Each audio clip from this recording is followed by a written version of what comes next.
Thank you, Madam Speaker. Now, it's clear that we cannot allow this rampant genetic modification of pretty well everything we want, as the government proposed. So the first thing I'll go through is the constructive points on the opposition side, and then I'll come back and clash with the 2 points you just heard. Alright, so what will you hear from the opposition? First, locking stuff up doesn't work. Secondly, the social consequences, and third, I'll talk about the role of the state, and that'll be in the next speech after this. So first of all, let's talk about how locking stuff up doesn't work. So you've heard from Kathleen that, we can know what we're dealing with now and that we'll be able to control it. That is not the case historically. If we look at all sorts of examples, we see things like computer viruses get out, we have outbreaks of all sorts of disease. We've seen lots of cases where we've been experimenting with diseases in the lab and they have gotten out. There's even suspicion that HIV was actually a vaccine that wasn't properly made and had gotten out in the environment. We see that people will transport chemical goods even if they're not supposed to. Examples like that, where even if the government tries to regulate stuff, it doesn't work, because the people who do it have personal motivation to pursue what they want to do and not respect these regulations. Basically, scientists like changing things. Scientists want to go further. And if we don't have this check on them from someone else who has some other motivation, who is somewhat responsible for the other consequences other than the scientific gain, but maybe responsible for the negative consequences, then these scientists will go too far. Basically, we see that this protocol, this model by the government, will open the floodgates to scientists to try really things that wouldn't be good for society. Open your minds to the possibility of, like, pony monkeys and all sorts of crazy chimeras out there in our society.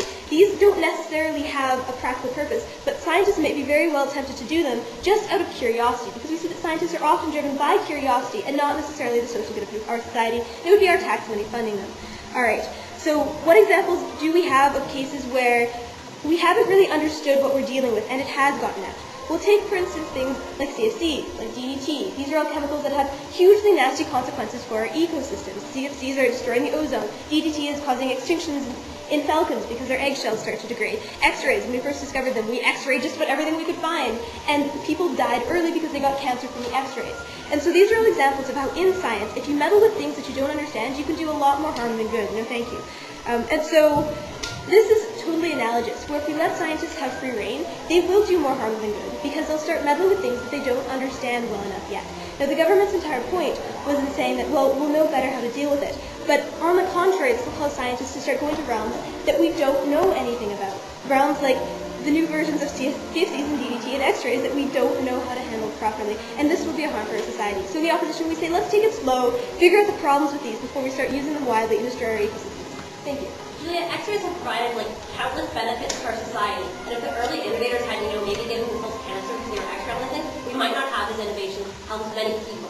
And we still could have those innovations, but why not minimize the harms to get there? If we take things slowly and regulate them first, then we can prevent having these harms as well as the benefit. We can still have the benefit by taking it slowly. We just need to have enough patience that we don't hurt our ecosystem, hurt other individuals in our society in the process. Alright, so I covered the first point about things will get out, and then that second point about social consequences, that has a lot to do with the negative ramifications of meddling with something we don't understand. But what about things like human intervention in life? There's a lot of religions in our society where we feel that life is God-given, and we need to respect these individuals in our society by not violating the sanctity of life, by presuming that we have the jurisdiction to go in and change life. It puts a certain ego to our humanity that may not necessarily be healthy for our society. Moreover, what does it do about animal rights? It says that we have this much control over animals that we can control their identity, control their existence, basically enslave them for whatever we want. And if we start treating animals like that, we can see that these animals will very well suffer.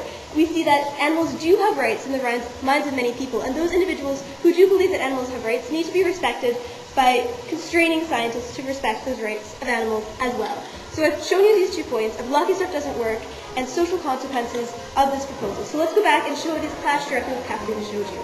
So first of all, she said, well, it will fix harms like food. Well, it doesn't matter if we can have slightly more vitamin A in our rice if we destroy our ecosystems, because these crops are spreading left, right, and center, taking over the natural things, so that if there's any small problem in the strains we invent, if they've taken over anything, then we're going to be left with nothing if they break, and I would argue that we don't understand enough about them to make them perfect anyway.